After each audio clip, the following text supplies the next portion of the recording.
আজ ঘন কুয়াশা পড়েছে, কি যে ভালো লাগছে। তবে মাটির রাস্তা হলে আরো বেশি ভালো লাগতো। এটাও খারাপ নয়, কি সুন্দর পাকা রাস্তা। এই হলো গল্পের নায়িকা তে।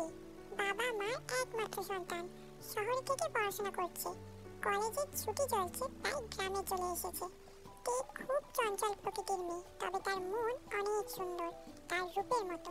সুগাকে বললাম চল এই ভোরের কুয়াশাতে একটু হেঁটে আসি, কিন্তু সে ঘুম থেকেই উঠতে পারছে না, অলস বিড়াল একটা। এই হলো গল্পের নায়ক জিয়ন জঙ্কুক। এই গ্রামেই তার বাড়ি। বেশ কিছু বছর আগে তার বাবা এক অসুস্থতার কারণে মারা যায়।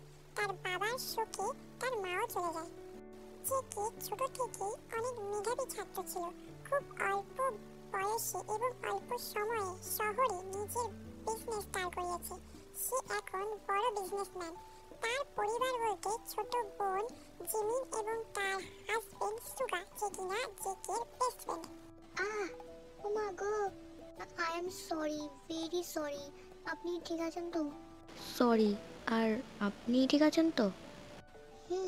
আসলে এত ঘন কুয়াশা। সেটাই, আমিও বুঝতে পারিনি। তা এত ভোরে হাঁটতে বেরিয়েছেন? হ্যাঁ, আর আপনিও নিশ্চয়ই। হ্যাঁ আর কি। আমি কোকি। আর hello, my name is Kim Taehyung, ছোট করে তে। ও আচ্ছা, নাইস নেম। ভালো থাকবেন, আসছি। Thank you. আপনার নামটাও কিন্তু অনেক সুন্দর। আপনিও ভালো থাকবেন। এই বলে দুজনে যে যার বাড়ি চলে যায়। চলো কে বাড়িতে এসে কি করছে দেখি। মা, মা, জানো আজ কি হয়েছে? আরে আগে আমাকে ঘোরানো বন্ধ করা, আমার মাথা। আরে মা, আগে তুমি এখানে এসে বসো। তে তার মাকে সবটা বল। বুঝলাম। তবে কি তুই ওই ছেলেটার প্রেমে পড়ি? আচ্ছা, দেখতে কেমন? মা, প্রেমে পড়েছে কিনা জানি না, তবে ওই চোখের মায়াতে পড়েছি আমি। কি চোখ? হ্যাঁ মা, আসলে ওই ছেলেটা, মানে কুকি মাস্ক পরা ছিল, সাথে ক্যাপ পরা ছিল, তাই আমি মুখটা দেখতে পাইনি। হাই রে, এই মেয়েকে নিয়ে আমি কি করবো? যাই হোক, হাত মুখ ধুয়ে ব্রেকফাস্ট করে নে। এবার চলো যে কে তার বাড়িতে এসে কি করছে সেটা দেখি। দা ভাই, এত তাড়াতাড়ি চলে এলি? যে কে জিমিনকে সবটা বলে। তাই নাকি? তার দা ভাই, ওই মেয়েটা কি যেন নাম? হ্যাঁ, তে। পছন্দ হয়েছে, কিন্তু তুই যেভাবে বেরিয়েছিলিস, না মানে পুরোই তো কালো পোশাকে, শার্ট কালো, প্যান্ট কালো, মাস্কটা পরেছিস সেটাও কালো, ক্যাপটা সেটাও কালো, শুধু চোখ দুটোই দেখা যাচ্ছে। জিমিন, তুই যে কী সব বলিস না, আমি ওই মেয়েকে কোনোদিনও পছন্দ করব না। তুই তো জানিস আমার চঞ্চল মেয়ে একদম পছন্দ না, আর ওই মেয়ে প্রচণ্ড চঞ্চল। শুধু তাই নয়, অচেনা একটা ছেলের সাথে কিভাবে কথা বলছিল তোকে কি বলবো। হুম, দেখিস পরে ওই চঞ্চল মেয়েটাকেই না ভালোবেসে ফেলিস। জিমিন, খুব পাকা পাকা কথা বলতে শিখেছিস। তাড়াতাড়ি আমার রুমে কফি নিয়ে আয়, আমার কিছু কাজ আছে। মা, রাতের খাবারটা জাস্ট ওয়াও। চিংড়ি মাছের মালাইকারি, রুই মাছের মাথা দিয়ে ডাল, সাথে ভাত। ও মাই গড। বাবা, কালকেও ওই পুকুরের মাছই আনবা। আচ্ছা আচ্ছা, আনবো। ওকে, গুড নাইট মা বাবা। তে রুমে চলে যায়। তখন আরিন। সত্যি জিন, আমাদের মেয়েটা হাতে পায়ে বড় হয়েছে, বাচ্চা তার গেল না।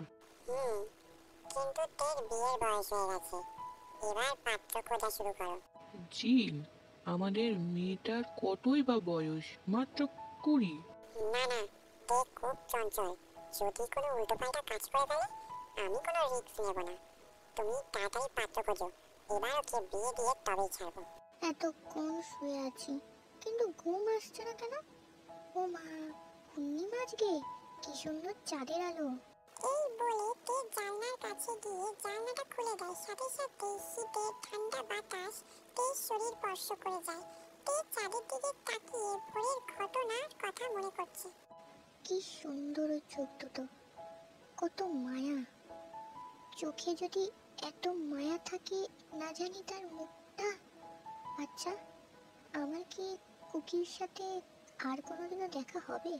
এই সব ভাবতে ভাবতে তের ঘুম চলে আসে, তাই সে তাড়াতাড়ি বেডে গিয়ে শুয়ে পড়ে।